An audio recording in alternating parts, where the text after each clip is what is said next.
नमस्कार, आप देख रहे हैं नक्षत्र दुनिया। और मित्रों, आज के वीडियो में हम बात करेंगे गुरु और पूर्व जन्म के विषय में। गुरु की वर्तमान स्थिति न केवल पूर्व जन्म को बताती है अपितु वर्तमान जीवन के उद्देश्य को भी बताती है। आज का वीडियो काफ़ी महत्वपूर्ण होने वाला है क्योंकि गुरु की स्थिति को देखकर आप अपने वर्तमान जीवन का उद्देश्य निर्धारित कर सकते हैं। यदि आप चैनल पर नए हैं तो चैनल को सब्सक्राइब अवश्य करें। वीडियो ज्ञानवर्धक लगे तो लाइक भी करें। सबसे पहले हम बात करेंगे गुरु और पूर्व जन्म के विषय में।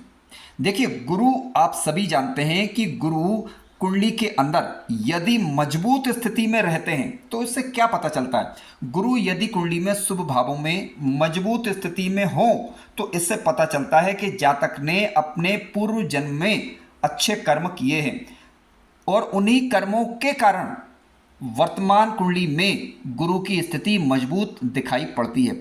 यानी वर्तमान कुंडली में गुरु का मजबूत होना इस बात को प्रतिबिंबित करता है कि जातक ने अपने पूर्व जन्म में अच्छे संस्कार पाए थे, अच्छा कर्म किया था, अच्छा आचरण किया था, जिसके कारण कुंडली में गुरु वर्तमान कुंडली के अंदर मजबूत स्थिति में बैठे हुए हैं। अब किन भावों में ये मजबूत होते हैं और किन भावों में नहीं होते उसकी चर्चा भी हम करेंगे और उससे आप क्या अनुमान लगा सकते हैं और उसके बाद उसमें क्या सुधार कर सकते हैं इसको भी अभी जानेंगे। मित्रों, गुरु यदि आपकी कुंडली के लग्न भाव, पंचम भाव, नवम भाव और 12वें भाव में बैठे हुए हैं लेकिन स्वगृही, मित्रगृही या उच्च राशि के होकर बैठे हुए हैं, कारक ग्रह बनकर बैठे हुए हैं, तो इसका मतलब यह है कि जातक ने अपने पूर्व जन्म में अच्छे कर्म किए थे जिसके कारण गुरु की वर्तमान स्थिति उसने पाई है। हालांकि अलग अलग भावों में अभी हम चर्चा करने वाले हैं, केवल मोटा मोटा भी हम समझ रहे हैं। लग्न, पंचम और नवम आप विशेष रूप से मान लीजिएगा। यदि इन भावों के अंदर गुरु ग्रह मजबूत अवस्था में है तो जातक निश्चित रूप से पिछले जन्म में धार्मिक रहा था। हालांकि यहाँ पर लग्न, पंचम और नवम की जो मैं बात कर रहा हूँ, यहाँ पर गुरु या तो स्वगृही हो या मित्रगृही हो, मजबूत होकर बैठे हुए हो, किसी पाप प्रभाव से मुक्त होना चाहिए, किसी पाप प्रभाव में नहीं होना चाहिए। अब मान लीजिए कि गुरु यदि आपकी कुंडली में खराब ग्रह के साथ बैठे हुए हैं, जैसे राहु के साथ युति बन रही है, आपकी कुंडली में गुरु की राहु की युति बन रही है, तो इसका क्या मतलब है। देखिए, अभी हम मोटा मोटा जान रहे हैं। गुरु और राहु आपकी कुंडली के किसी भी भाव के अंदर बैठे हुए हैं तो इसका मतलब है कि गुरु राहु के द्वारा पीड़ित माने जाएंगे।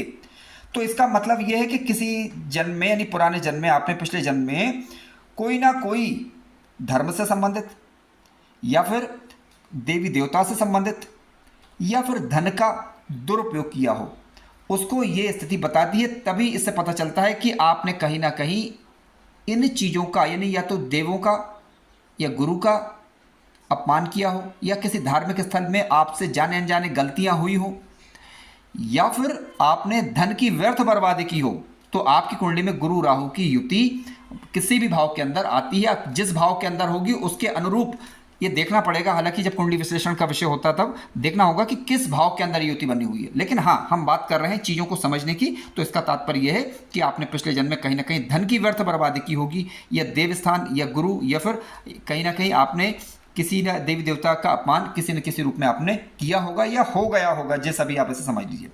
अब किसी जातक की कुंडली के अंदर मान लीजिए कि गुरु 6वें भाव के अंदर बैठे हुए हैं, कुंडली के 12वें भाव के अंदर बैठे हुए हैं, 8वें भाव के अंदर बैठे हुए हैं, कमजोर होकर पीड़ित बैठे हुए हैं, तो इसका मतलब क्या।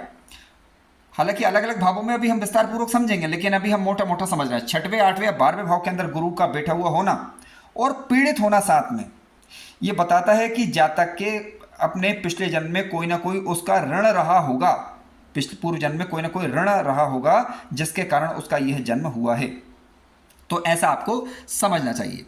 आइए सबसे पहले हम लग्न भाव की बात करते हैं, इसके बाद अलग अलग भावों में जानते हैं कि गुरु का पूर्व जन्म से और इस जन्म से क्या संबंध है, गुरु आपसे क्या चाहते हैं। देखिए, गुरु यदि लग्न भाव के अंदर बैठे हुए हैं, आपकी कुंडली के अंदर मजबूत होकर बैठे हुए हैं, स्वगृही, मित्रगृही, उच्च राशि के होकर बैठे हुए हैं, तो इसका मतलब ये है कि जातक ने पिछले जन्म में निश्चित रूप से अच्छे कर्म किए हैं जिसके कारण गुरु की स्थिति लग्न में पाई है। अब क्योंकि किसी भी कुंडली के अंदर गुरु यदि शुभ स्थिति के अंदर लग्न के अंदर बैठते हैं तो इसका मतलब यह है कि जातक के जीवन की बहुत सारी समस्याओं को वो आसान कर देते हैं। हालांकि वो अलग बात है कि लग्न में गुरु अकेले हों या किसी ग्रह के साथ हो तो फल क्या मिलता है, उसकी चर्चा किसी अन्य वीडियो में करेंगे। लेकिन गुरु लग्न के अंदर यदि आ रहे हैं तो आपने निश्चित रूप से पिछले जन्म में कोई अच्छे कर्म किए होंगे और इसके कारण जातक को पूर्वजों को आशीर्वाद मिलता है, जातक को देवी देवताओं का आशीर्वाद मिलता है, कुल देवी देवताओं का आशीर्वाद प्राप्त होता है। तो ऐसे जातक जिनकी कुंडली में गुरु लग्न के अंदर है उन लोगों को चाहिए कि अपने पूर्वजों जो आपके पूर्वज रहे होंगे उनको श्राद्ध इत्यादि आप करें उनका समय पूर्वक समय पर, और इसके अलावा अपने कुल देवी देवताओं की पूजा करें, उनका आशीर्वाद लें। तो आप पाएंगे कि और धार्मिक स्थलों की यात्राएं करें तो आप पाएंगे कि आपका भाग्य दिन दुगनी रात चौगुनी तरक्की करेगा और आप अपने जीवन में प्रगति दर्ज करेंगे, निश्चित रूप से करेंगे। इसके अलावा गुरु का लग्न के अंदर बैठना ये बताता है कि जातक की संकटों के दौरान रक्षा हो जाती है। तो आपने पिछले जन्म में अच्छे कर्म किए होंगे और अच्छे कर्म को कर कर आप अपने जीवन में को आगे बढ़ा सकते हैं और अपने जीवन से मुक्त हो सकते हैं, यानी जो जीवन चक्र चल रहा है इससे मुक्त हो सकते हैं। तो गुरु का लग्न के अंदर बैठना बेहद शुभ स्थिति मानी गई। आइए हम बात करते हैं अब गुरु यदि किसी जातक की कुंडली के दूसरे भाव और अष्टम भाव के अंदर बैठे हुए हैं। देखिए, गुरु अगर दूसरे भाव के अंदर आ रहे हैं आपकी कुंडली के अंदर या कुंडली के अष्टम भाव के अंदर आ रहे हैं गुरु, तो इसका मतलब क्या है? इसका मतलब ये है कि आपने अपने पूर्व काल में, अपने पूर्व जन्म में आप ध्यान और साधना से कहीं ना कहीं जुड़े रहे होंगे, क्योंकि अष्टम भाव में यदि बैठे हुए हैं तब भी यही स्थिति है और लग्न सेकंड हाउस के अंदर यदि बैठे हुए हैं तब, क्योंकि वह अपनी सातवीं दृष्टि से अष्टम भाव को देखेंगे। तो इसका मतलब है कि आप अपने पूर्व जन्म में कहीं ना कहीं ध्यान और साधना में लगे रहे होंगे, कोई ना कोई ध्यान करते रहे होंगे, कोई ना कोई आध्यात्मिक शक्तियों से जुड़े रहे होंगे। तो अब होगा क्या, इसका फायदा यह है आपको कि आपको दिव्य शक्तियां लाभ देगी, आपको देवी देवता अचानक से किसी विपत्ति के दौरान रक्षा करेंगे या किसी न किसी रूप में आपकी रक्षा हो जाती है, इसे बताता है। तो पूर्व जन्म के अच्छे कर्मों के कारण आपको देवी देवताओं का आशीर्वाद इस जन्म में किसी संकट के दौरान मिल जाता है। लेकिन कोई कार्य फिर भी आपका अधूरा रह गया था जिसको करने हेतु आपका यह जन्म हुआ है, ठीक है। आप अपने जो भी ध्यान साधना वगैरह रही उसमें कहीं ना कोई कमी रह गई होगी, तो उसको पूरा करने के लिए आपका जन्म इस जन्म में आपका जन्म हुआ है। तो कृपया ध्यान रखें, आप ध्यान साधना वगैरह करते रहें, आपको अपने जीवन में उन्नति प्राप्त होगी और इसके अलावा पितृ कार्यों को करने से आपको अपने जीवन में सफलता प्राप्त हो जाएगी। गुरु की यह स्थिति शुभ ही मानी गई है। हालांकि अष्टम भाव के अंदर गुरु आ रहे हैं तो कहीं ना कहीं इसमें कोई ना कोई थोड़ी बहुत त्रुटि रही होगी जिसके कारण आपका यह जन्म हुआ है। आइए चर्चा करते हैं कि गुरु यदि कुंडली के तीसरे भाव के अंदर आकर बैठ जाएं। मित्रों, गुरु यदि कुंडली के तीसरे भाव के अंदर आ रहे हैं तो इसका मतलब यह है कि आप किसी पूर्व जन्म में क्या थे, तो समझ लेते हैं। पहले देखिए, तीसरे भाव के अंदर गुरु यदि मजबूत स्थिति में आ रहे हैं, मित्रों गुरु तीसरे भाव के अंदर यदि आ रहे हैं तो इसका सीधा सा मतलब यह है, और मजबूत स्थिति में यदि हैं तो इसका मतलब यह है कि आप अपने भाई बहनों के सहयोग से अपने जीवन काल में तरक्की अर्जित कर सकते हैं। जो भी आपके भाई बहन वगैरह हैं, जो भी आपके, या फिर आप किसी न किसी धार्मिक संस्थान से जुड़े रहे होंगे, तंत्र मंत्र यंत्र इत्यादि में आपकी रुचियां रही होंगी, उस इच्छाओं को पूर्ण करने के लिए आपने इस जन्म में जन्म लिया है और अपने भाई बहनों के सहयोग से, अपने पराक्रम से अपने जीवन को उन्नत बना सकते हैं, अपनी अधूरी इच्छाओं को पूर्ण कर सकते हैं। गुरु का तीसरे भाव के अंदर बैठना ये बताता है कि जो आपके इस जन्म में भाई बहन हैं, कहीं ना कहीं उनसे आपका संबंध पिछले जन्मों से रहा है। इसी की वजह से गुरु की यह स्थिति तीसरे भाव के अंदर आई है। अब मान लीजिए कि तीसरे भाव के अंदर गुरु है, राहु भी बैठ गया, तो इसे क्या समझे? देखिए, इसका मतलब यह है कि कहीं ना कहीं आपके पराक्रम में कमी रही होगी, कोई ना कोई आपने अपने पराक्रम का, अपने बल का दुरुपयोग किया होगा, अपने धन का दुरुपयोग किया होगा, जिसके कारण आपको इस जीवन में अड़चन का सामना करना पड़ रहा है। तो ऐसा आप इसे मान सकते हैं। लेकिन ऐसा तभी होगा कि जब या तो राहु केतु या शनि से पीड़ित हों या फिर गुरु जो है नीच राशि इत्यादि के हों। तो प्रभाव क्या आता है? प्रभाव ये आता है कि संकल्प शक्ति व्यक्ति के कमजोर रहती है। आप पाएंगे कि गुरु जिनके तीसरे भाव के अंदर हैं, यदि पीड़ित हो रहे हैं तो उनकी संकल्प शक्तियां कमजोर रहती हैं। लिख के रख ली इस बात को कि गुरु यदि तीसरे भाव के अंदर हैं और किसी पापक ग्रह के द्वारा दृष्ट हैं, विशेष रूप से शनि इत्यादि से दृष्ट हैं, तीसरी दृष्टि से दृष्टि है विशेष रूप से, तो आप पाएंगे कि व्यक्ति के संकल्प शक्ति निश्चित रूप से कम होगी और उसके जो भी छोटे भाई बहन हैं वो किसी न किसी रूप में पीड़ित अवश्य हो रहे होंगे। करना क्या चाहिए? सबसे बड़ी बात देखिए, ऐसी स्थिति में आपको ये चाहिए कि अगर आप चाहते हैं कि आपका संकल्प बल मजबूत हो तो आप धर्म करें, और किसी न किसी रूप में आप अपने जो अर्निंग करते हैं उसको किसी न किसी रूप में धार्मिक स्थलों में आप उसे दान करते रहें। थोड़ा वो जो भी आपसे बन जाए तो आप पाएंगे कि आपकी जो कमजोर संकल्प शक्ति है वह मजबूत और दृढ़ होने लगेगी। ठीक है, आपके भाई बहन की जो परेशानी दिक्कतें हैं उससे आप निकलने लगेंगे। इसके अलावा आपकी आय भी निश्चित रूप से बढ़ेगी और आपका भाग्योदय होगा। आपका भाग्योदय इस बात पर भी डिपेंड करेगा कि आप कितना दान कर रहे हैं। मैं ये नहीं बोल रहा हूँ कि आप अपनी आवश्यकता से अधिक दान करें, लेकिन आप जैसे 100 रुपये कमाते हैं तो उसमें से 2 रुपये तो कम से कम व्यक्ति दान कर ही सकता है, या अपनी इच्छा अनुसार तो कुछ ना कुछ दान कर ही सकता है। तो आप ऐसा करेंगे तो आप निश्चित रूप से गुरु ग्रह आपके लिए 100 फलदायी सिद्ध होंगे। आइए बात करते हैं कि गुरु यदि आपकी कुंडली के चतुर्थ भाव के अंदर आ रहे हैं तो इसे क्या समझें। देखिए मित्रों, गुरु यदि कुंडली के चतुर्थ भाव के अंदर आ रहे हैं तो इसका मतलब यह है कि जातक का जन्म किसी खास कार्य को करने के लिए हुआ है। जातक ने अपने खानदान में ही जन्म लिया है। जिस परिवार में आप जन्मे हैं उसने कहीं ना कहीं उसका आपका पहले से नाता रहा है। करा क्या जाए, इसका मतलब यह है कि कोई ना कोई कार्य आपका अधूरा रह गया तो उसको कार्य करने को पूर्ण करने के लिए आप आए हैं। तो आपको अपने बड़े बूढ़ों का आशीर्वाद लेना चाहिए, पितरों का आशीर्वाद लेना चाहिए। आपको जीवन में समस्त सुख प्राप्त होगा और अपने कार्य को करके अध्यात्म से जुड़ के, परोपकार से जुड़ के आप अपने जीवन को उन्नत कर सकते हैं। जीवन का प्रमुख जो उद्देश्य होता है उसे आप अर्जित कर सकते हैं। चतुर्थ भाव के अंदर गुरु का होना इसका बात को बताता है, क्योंकि गुरु 12वें घर को और अष्टम भाव को देखेंगे तो आपको दिव्य शक्तियों का आशीर्वाद मिलेगा, बड़े बूढ़ों का आशीर्वाद मिलेगा। इसके अलावा आपका जो भी अपने पितरों से संबंधित कार्य है, अधूरा कार्य यदि कोई रह गया है पितरों से संबंधित, वो उसे करें, यानी पितरों का श्राद्ध इत्यादि आप करते रहें तो आपको पाएंगे कि जीवन में आपको समस्त भौतिक सुखों की भी प्राप्ति होगी, समस्त आध्यात्मिक सुखों की भी प्राप्ति होगी। आइए चर्चा करते हैं कि गुरु यदि 9वें भाव के अंदर आकर बैठ जाए। मित्रों, गुरु यदि 9वें भाव के अंदर आकर बैठे हुए हैं, कुंडली के किसी भी लग्न की कुंडली है लेकिन गुरु यदि 9वें भाव के अंदर हैं तो इसका मतलब बहुत स्पष्ट है। गुरु का 9वें भाव के अंदर होना बहुत अच्छा बताता है। गुरु आपकी कुंडली के 9वें भाव के अंदर आ रहा है, इसका मतलब यह है कि आपने अपने पिछले कर्म अच्छे से किए हैं जिसके कारण गुरु 9वें भाव के अंदर, इस भाव के अंदर आ रहे हैं। फायदा इसका यह है कि आपको आकस्मिक संकटों से, निश्चित रूप से कोई भी लग्न हो आपका, आकस्मिक संकटों से गुरु रक्षक करते ही। हमने कई कुंडलियों के अध्ययन के दौरान ये पाया, प्रैक्टिकल रूप से इसको चेक किया, पाया गया कि गुरु यदि 9वें भाव के अंदर बैठे हुए हैं तो बड़े संकट आया लेकिन जहाँ जान पर भी बनी लेकिन वहाँ से गुरु बचा कर निकाल लाए। एक कुंडली का मैं उदाहरण यहाँ पर प्रस्तुत करना चाहूँगा। एक कुंडली, अब मुझे ध्यान नहीं किस लग्न की वह कुंडली थी, लेकिन उस बंदे को शनि में राहु का अंतर चल रहा था। उस दौरान उनका भयंकर एक्सीडेंट हुआ और एक पैर कट गया। लेकिन गुरु क्योंकि 9वें भाव के अंदर थे तो जान पर आँच नहीं आई, यानी जीवन बच गया उनका। तो अब गुरु का 9वें भाव के अंदर होना जीवन की रक्षा करने में पूर्णतः समर्थ है। गुरु 9वें भाव के अंदर होना, आपका गुरु 9वें भाव के अंदर है, इसका मतलब है कि आप पिछले जन्म में लोगों के मददगार रहे, कोई धार्मिक कार्यों से जुड़े रहे थे आप, जिसके कारण गुरु की 9वें भाव में यह स्थिति आपको प्राप्त हुई। आप एक अच्छे दार्शनिक हो सकते हैं। आपकी सबसे बड़ी विशेषता यह है कि आप अच्छे दार्शनिक हैं। आप अपने आप को आकलित करने की क्षमता रखते हैं, आप अपने आप के अंदर झांकने की क्षमता रखते हैं। लेकिन गुरु 9वें भाव के अंदर पीड़ित हो गए तो आप जानकर भी उसे अनजाना बने रहेंगे, जानकर भी उसे अनदेखा करेंगे। तो इसका थोड़ा सा ध्यान रखिए। यदि गुरु पीड़ित हो रहा है तब की यहाँ पर बात हो रही, गुरु यदि मजबूत होकर बैठे हुए तब इस प्रकार की कोई बात ही नहीं होती, गुरु अपने आप ही रक्षा करने में समर्थ हो जाते हैं।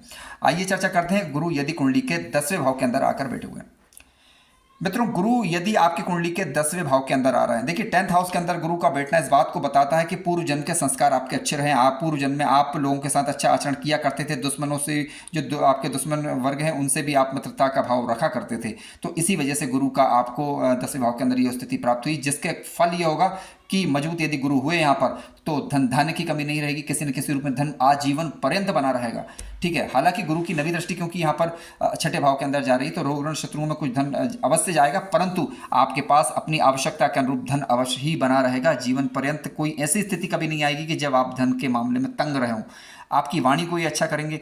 इसके अलावा आप किसी न किसी प्रकार का ऋण यदि आपका पुराना है उसके कारण भी आपका ये जन्म आप मान सकते हैं, क्योंकि छठे भाव से गुरु का संबंध हो रहा है। तो ऐसी स्थिति में पूर्व जन्म का कोई ऋण वगैरह रहा होगा तो उसकी पूर्ति के लिए आपका जन्म हुआ है, आपको ऐसा मान लेना चाहिए। लेकिन हाँ, आपको अपनी वाणी का और अपने धन का सदुपयोग यदि करेंगे तो निश्चित रूप से गुरु ग्रह आपको अपने जीवन से मुक्त होने में मददगार अवश्य होते हैं। मान पद प्रतिष्ठा गुरु यहाँ पर अच्छा देते हैं। आपको चाहिए कि अपने पिता का सम्मान करें, अपनी माता का सम्मान करें। इसके अलावा शत्रुओं के साथ ही मित्रवत व्यवहार रखें, परंतु उनके गलत कार्यों को अनदेखा बिल्कुल ना करें और वाणी पर संयम रखें, वाणी पर ध्यान रखें। अपने धन को अच्छे कार्यों के अंदर खर्च करेंगे तो आप निश्चित पाएंगे कि गुरु की यह स्थिति आपके लिए सुफलदायी सिद्ध होगी। मित्रों, आइए बात करते हैं गुरु यदि पंचम भाव के अंदर बैठे हुए हों या फिर एकादश भाव के अंदर गुरु आपकी कुंडली के अंदर आ रहे हैं, इसका मतलब क्या। देखिए, गुरु यदि पंचम भाव के अंदर आ रहे हैं या एकादश भाव के अंदर आ रहे हैं तो इसका मतलब ये है कि आप पूर्व जन्म में तंत्र मंत्र यंत्र इत्यादि में रुचि लेते होंगे।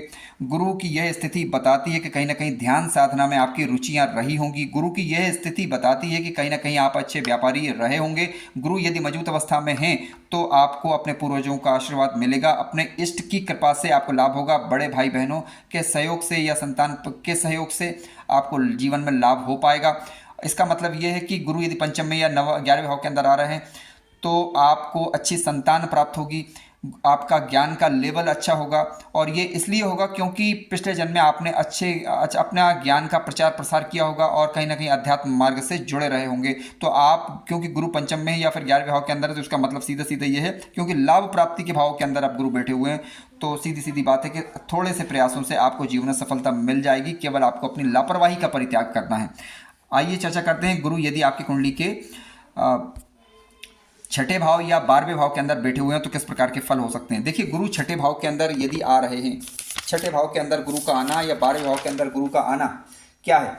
देखिए, इसका मतलब ये है, और विशेष रूप से छठे भाव और 12वें भाव के अंदर गुरु यदि पीड़ित हो रहे हैं तो आपको देखना है कि पीड़ित हो रहे हैं, तब की मैं बात कर रहा हूँ। तो इसका मतलब ये है, पीड़ित का मतलब ये है कि राहु के साथ बैठे हुए हों, ठीक है, या फिर खराब ग्रहों की दृष्टि से दृष्ट हों। तो इसका मतलब सीधा सीधा ये है कि आपने किसी देव स्थान, आपने किसी धार्मिक स्थल या आपने किसी आचार्य या गुरु का अपमान किसी न किसी रूप में किया हो, जिसके कारण आपको स्वास्थ्य संबंधी समस्याएं इस जन्म के अंदर हो सकती हैं।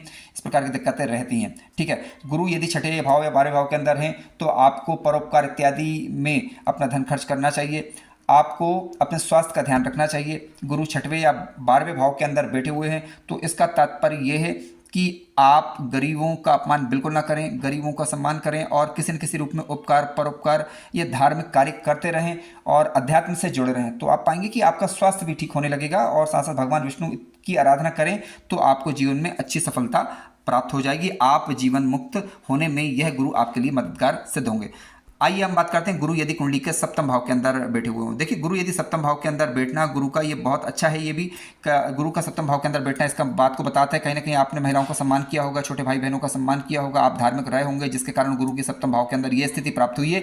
फल इसका ये है, सप्तम भाव के अंदर गुरु यदि शुभ स्थिति के अंदर मौजूद है तो आपको एक धार्मिक या फिर कह सकते हैं कि अच्छा जीवन साथी मिलेगा जो कि धर्म कर्म में रुचि रखने वाला होगा और व्यापार इत्यादि में गुरु आपके लिए मददगार सिद्ध होंगे। गुरु का सप्तम भाव के अंदर होना ये बताता है कि आप विशेष रूप से महिला वर्ग के प्रति, अपने व्यापार के प्रति, अपने जो जिनके साथ आपका व्यापार रहा हो, जिनके साथ आपका सामंजस्य रहा हो, जिनके साथ आपका उठना बैठना रहा हो, उनके साथ आपने अच्छा बर्ताव किया हो, जिसके कारण गुरु की स्थिति प्राप्त हुई। गुरु की सप्तम भाव के अंदर स्थिति बताती है कि कहीं ना कहीं आपको जीवन उन्नत होगा और आपको समय समय पर पूर्वाभास और पूर्व चेतना प्राप्त होती रहेगी।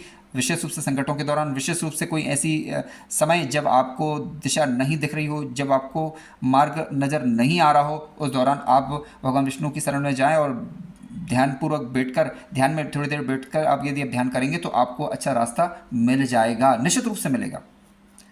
तो मित्रों, आज के वीडियो में हमने संक्षिप्त में जाना कि गुरु की अलग अलग भावों में उपस्थिति पूर्व जन्म को किस प्रकार रेखांकित करती है और आगे का मार्ग प्रशस्त करती है। मित्रों, ध्यान रखिएगा कि गुरु यदि किसी भी भाव के अंदर हो, पीड़ित हो रहे हैं राहु के द्वारा, तो इसका मतलब है कि उस भाव से संबंधित कोई ना कोई कार्य आपके द्वारा पूर्व जन्म में खराब हो गए हैं, जिसके कारण जाने अनजाने, वो एक अलग बात है, जिसके कारण आपको गुरु से संबंधित कार्यों में अड़चने आ रही हैं। गुरु जिन भावों के स्वामी बन रहे हैं उनमें अड़चने आ रही है। तो ऐसी स्थिति में आपको चाहिए कि धर्म का सहारा लें, भगवान विष्णु की शरण जाएं और इसके अलावा धार्मिक यात्राएं करें, अपने धन को किसी न किसी रूप में यानी परोपकार के रूप में खर्च करते रहें।